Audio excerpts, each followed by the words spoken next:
Let's make some Pfeffernuesse granola bars. This is a very spicy and simple recipe to do. You're going to need some aluminum foil or parchment paper and an 8-inch square pan or 20 centimeters. Now what I like to do is take a pan and turn it upside down and then take the aluminum foil and then just mold it to the back of the pan like this. Once you get that done, you're going to flip it right side up and you're just going to cradle that aluminum foil in and then just fold over the edges like this. You can also use parchment paper. If you use parchment paper, you don't have to grease it, but if you use aluminum foil, you're going to have to grease it with oil or spray it with nonstick cooking spray. I just like to use a bit of the oil that I'm using in the recipe, and you want to be generous here or it will stick to your granola after it's baked. If you use parchment paper, you don't have to oil your pan at all, but if you don't oil or spray your aluminum foil, it will stick to it. And when making granola, don't make the mistake I did and use wax paper. Wax paper will stick to your granola. Go preheat your oven to 350 degrees Fahrenheit or 180 degrees Celsius, and then let's get started with the rest of the ingredients. In a large bowl, we're going to put in some oats, 3 cups worth, or about 240 grams.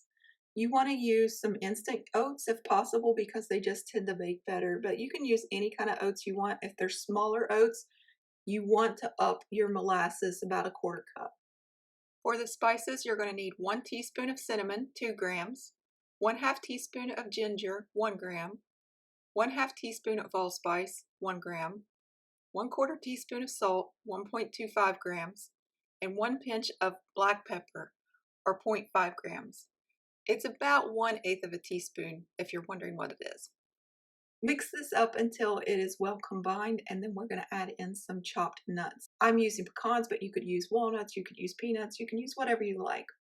Use 1 cup or 113 grams of nuts. Mix that up, and then you're going to put in 1/4 cup of oil, 60 milliliters. I'm using olive oil, but you can use any kind you like. And then add 1/2 cup of molasses or 168 grams.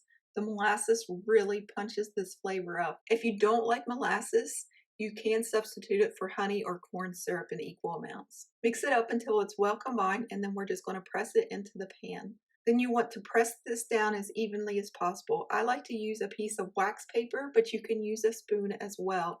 If you use a spoon, you want to coat it with oil or a nonstick spray. Now, if you like, you can take all that little bits and bobs that was stuck on your wax paper and put it on top and let it bake as well. You're going to bake this in the oven at 350 degrees Fahrenheit or 180 degrees Celsius for 20 to 25 minutes. The longer you cook it, the crunchier they'll be. You want these to cool in the pan until you cut them.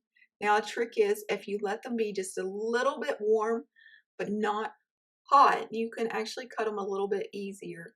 Carefully remove them from the pan and flip them upside down to remove the aluminum foil. Take your time here because if you go too fast, you can crack them in half.